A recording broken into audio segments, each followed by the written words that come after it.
একটু থেমেছিল, আবারও হঠাৎ ঝমঝমিয়ে বৃষ্টি নামলো।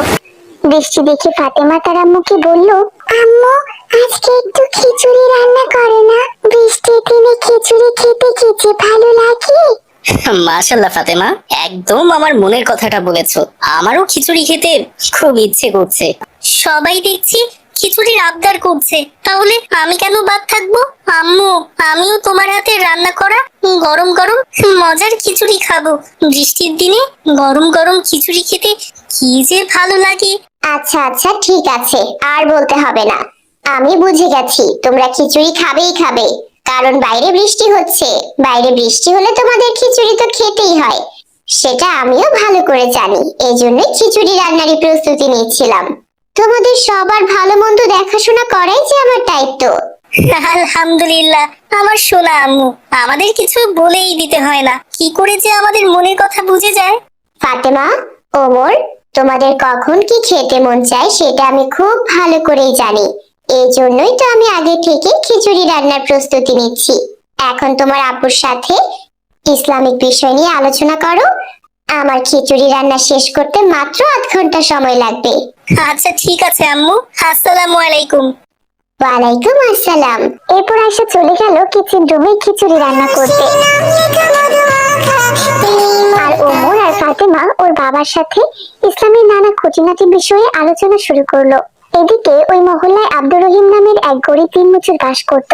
তারও একটি কন্যা সন্তান ছিল, তার নাম হালিমা। মা, বাইরে দেখো, প্রচন্ড জোরে বৃষ্টি হইতাছে। আজকে তুমি একটু খিচুড়ি রান্না করো না মা। বৃষ্টির দিনে গরম গরম খিচুড়ি খাইতে আমার মেলা ভালো লাগে। মারে, খিচুড়ি যে রান্না করুম তার জন্য তো তেল, মরিচ, আদা, রসুন আর মাংস প্রয়োজন। ঘরে যে এসব কিছু নাই মা, শুধুমাত্র কয়েকটা চাল আছে। তোর বাজান তো দুদিন থেকে কাজে যাইতেই পারতাছি না মা। মা, আমার কি সকালত কোনো দিন পূরণ হইব না? একটা দিনও তোমাকে কাছে কিছু ছায়া পাই না। আজ এই ঝড় বাদলের সময় একটু শখ করছিলাম খিচুড়ি খাইমু, তাও তুমি রান্না করবার চাইতেছো না। মা, আমার জীবন কি এইভাবেই কাটতে চাইবো? এই জীবনে কি আমার কোনো স্বপ্ন পূরণ হইব না? মারে, তোর একটু ভালো খাওন দাওনের জন্য তোর বাজান কত কষ্ট করে, দিন রাত পরিশ্রম করে, যাতে 3 বেলা তোর মুখে একটুখানি ভাত তুলে দিতে পারে। কিন্তু আজ 2 দিন থেকে বৃষ্টি হইতাছে। এই বৃষ্টির মধ্যে কে তোর বাজানরে কাজ দিব কত? বেচারা একটা কাঁথা মুড়ি দিয়ে শুয়ে রয়েছে। এই অবস্থায় তারে কি করে কইবা বাইরে গিয়ে একটু বাজার সদাই নিয়ে আসতে? তার কাছে যে কোনো টাকা নাই। হ্যাঁ, আমি একটুখানি খিচুড়ি খাইতে চাইলে তোমরা নানান কথা আমারে শুনাইয়া দাও। তোমরা যে আমারে কোনোদিন খিচুড়ি খাওয়াইবা না, এইটা সরাসরি কইলেই হয়, এত কাহিনী শোনান লাগবো না। আরে কি হইছে তোমাগো? তোমরা মা মেয়ে এইভাবে তর্ক করতেছো কেন? মারে, তুই তো তোর বাবার অবস্থা জানোস। তোর বাবা তো চেষ্টা করে রে মা তোর মুখে একটু ভালো খাবার তুইলা দিতে, কিন্তু সব সময় তো আর পারে না। 2 দিন থেকে বৃষ্টি হইতাছে, কাজের জন্য যে বাইরে যামু সেটাও তো পারতাছি না মা। এই বৃষ্টির মধ্যে তো কেউ তো আর কাজে নিব না মা আমারে। আচ্ছা ঠিক আছে, আমার মেলা বড় ভুল হয়ে গেছে। তোমার কাছে একটুখানি খিচুড়ি খাইতে চাওয়া আমি আর কোনোদিন চাইবো না। আমারে তোমরা মাফ করে দাও। এরপর হালিমা রাগ করে অন্য ঘরে চলে গেল। মেয়ের এমন কথায় আব্দুর রহিম খুবই কষ্ট পেল। সে কিছু বলতে পারছিল না। মেয়ে রাগ করে অন্য ঘরে চলে যাওয়ায় সে তার স্ত্রী শেফালিকে বলল, শেফালি, মাইয়াটা মনে হয় রাগ করছে। খুবই খারাপ লাগলো আমার।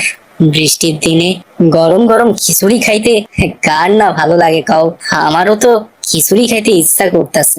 এই সময় তো মহল্লার বাড়ি বাড়ি খিচুড়ি রান্না হয়। বৃষ্টির দিনে খিচুড়ি সবার পছন্দ, কিন্তু আমি এমন একজন হতভাগা বাবা, মাইয়াডারে যে এক মুঠো খিচুড়ি খাইতে দিমু তারও কোনো উপায় নাই।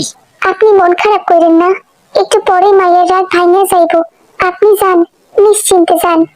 না শেফালি, এইটা হয় না। কিছু একটা ব্যবস্থা তো আমার করতে হইব। আমার মাইয়া খিচুড়ি খাইতে চাইছে, আমি যদি কোনো ব্যবস্থা না করতে পারি তাইলে যে নিজেরে অপরাধী মনে হইব। কিন্তু আপনি এই ঝড় বাদলের দিনে কি করবেন এখন? এই ঝড় বাদলের দিনে তো কিছুই করেন নাই। আজ তো কোনো কাজও পাইবেন না। যে কাজ কইরা টাকা নিয়ে আইসা এই টাকা দিয়ে খিচুড়ির জিনিসপত্র কিনে আনবেন। আচ্ছা শেফালি, আমাগো আম গাছ থেকে ঝড়ে কিছু আম পড়ছে না? তুমি এক কাজ করো, তুমি কিছু আম আমারে দাও, আমি যাই, আমি আমগুলা নিয়া আব্দুর রহমান ভাইয়ের বাড়িতে যাই। উনার ছেলে মেয়ে আম খাইতে খুবই পছন্দ করে। আমার বিশ্বাস তার কাছে গেলে আমগুলো কিনা নিব, আর সে কিছু টাকা দিলে সেই টাকা নিয়ে গিয়া খিচুড়ির উপকরণ কিনে নিয়ে আসুন। কিন্তু তিনি কি এই সময় আম কিনবেন? আরে যাই না, দেখি। আব্দুর রহমান ভাই খুবই ভালো মানুষ, আমার বিশ্বাস তিনি আমার সমস্যার কথা শুনলে অবশ্যই আম কিনবো। আচ্ছা ঠিক আছে, দিতাছি আম। যান, দেখেন চেষ্টা কইরা আমগুলো বিক্রি করতে পারেন কিনা। এরপর শেফালি আমগুলো তার স্বামীকে বের করে দিল। আব্দুর রহিম আমগুলো নিয়ে গেল আব্দুর রহমানের বাড়িতে। গিয়ে দরজায় কলিং বেল চাপলো। কি ব্যাপার আব্বু, এই ঝড় বাদলের দিনে আবার কে এলো? আমিও তো বুঝতে পারছি না। ফাতেমা, যাও তো, গিয়ে দরজাটা খুলে দাও। ফাতেমা গিয়ে দরজা খুলে দিল। দরজা খুলে সে দেখলো তার রহিম চাচা দাঁড়িয়ে আছেন। আসসালামু আলাইকুম চাচা, কেমন আছেন? ওয়ালাইকুম আসসালাম ফাতেমা। খুব কষ্টের মধ্যে আছি, এই জন্যই তোমার আব্বুর সাথে একটু দেখা করতে আইলাম। কি বলেন চাচা, কি কষ্টে আছেন? আসেন আসেন, ভিতরে আসেন। কে আসছে? আব্বু, রহিম চাচা এসেছে তোমার সাথে দেখা করতে। আরে রহিম মিয়া, এই ঝড় বৃষ্টির দিনে আমার বাড়িতে কি মনে করে? ফাতেমা, জলদি জলদি তাকে ভিতরে নিয়ে এসো। আচ্ছা আব্বু, ঠিক আছে। আসসালামু আলাইকুম আব্দুর রহমান ভাই, কেমন আছেন? ওয়ালাইকুম আসসালাম রহিম মিয়া, আমি তো ভালো আছি। তা তুমি কেমন আছো ভাই? আর তুমি এই ঝড় বৃষ্টি মাথায় করে আমার বাড়িতে আসছো, কোনো বিপদ হয়নি তো?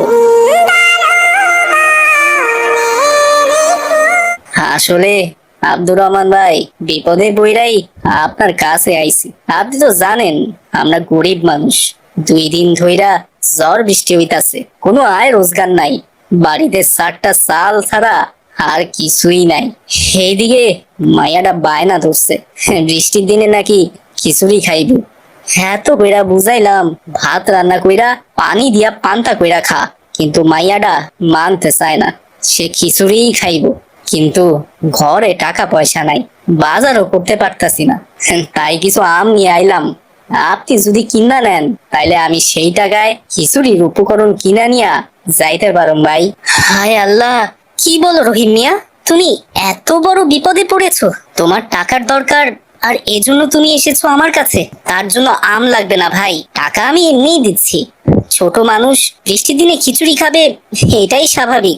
আমার ছেলে মেয়েরাও তো খিচুড়ি খাওয়ার জন্য বায়না ধরেছে, মনে হয় রান্নাও শেষ করেছে ওদের মা। না না আব্দুর রহমান ভাই, এমন কথা কইয়েন না, আমি এমনি টাকা নিব না, আমার কাছে আম খুবই সুস্বাদু। আমগুলো আপনি রাখেন, আর তার বিনিময়ে কিছু টাকা দেন আমারে। আচ্ছা ঠিক আছে, তুমি তো নাছোড় বান্দা, তুমি খুব ভালো মানুষ, পরিশ্রম করো, কিন্তু এভাবে টাকা নিতে চাও না। এই নাও, এখানে 1000 টাকা আছে, দরকারি যা জিনিসপত্র লাগে মেয়ের জন্য নিয়ে যাও। আর হ্যাঁ, একটু দাঁড়াও, হ্যাঁ, মনে হয় খিচুড়ি রান্না হয়ে গেছে। মা ফাতেমা, যাও তো, ঘর থেকে 1 বাটি খিচুড়ি নিয়ে আসো তো। খিচুড়ির আবার কি দরকার আব্দুর রহমান ভাই, আপনি তো টাকাই দিলেন, এই টাকা দিয়া খিচুড়ির উপকরণ কিনা ঘরে লইয়া যামু। তাইলেই আমার মাইয়ার লাইগা আমার বউ শেফালি খুব সুন্দর কইরা খিচুড়ি রান্না কইরা দিব। আরে সমস্যা নেই রহিম মিয়া, খিচুড়িটা নিয়ে যাও, মেয়েটাকে আগে খাওয়াও, তারপর রান্না হবে। ফাতেমা, আনো জলদি। আব্বু। এরপর ফাতেমা ঘর থেকে 1 বাটি খিচুড়ি এনে রহিম মিয়ার হাতে দিল। রহিম মিয়া খিচুড়িটা পেয়ে খুব খুশি হলো। তারপর টাকাটা নিয়ে সে রওনা দিল তার বাড়ির পথে। কিন্তু বাড়ির পথে যেতে হঠাৎই বজ্রপাত তার উপর পড়লো এবং রহিম মিয়া সাথে সাথে মারা গেল। রহিম মিয়ার এই মৃত্যুর খবর তার মহল্লায় ছড়িয়ে পড়লো। সবাই সেখানে উপস্থিত হলো এবং তাকে বাড়িতে নিয়ে যাওয়া হলো।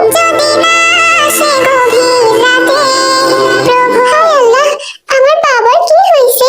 আপনারা কোন? আমার বাবার কি হয়েছে? বাবা, কথা কও, কথা কও বাবা। তোমার বাবা আর কোনোদিন কথা বলবে না মা।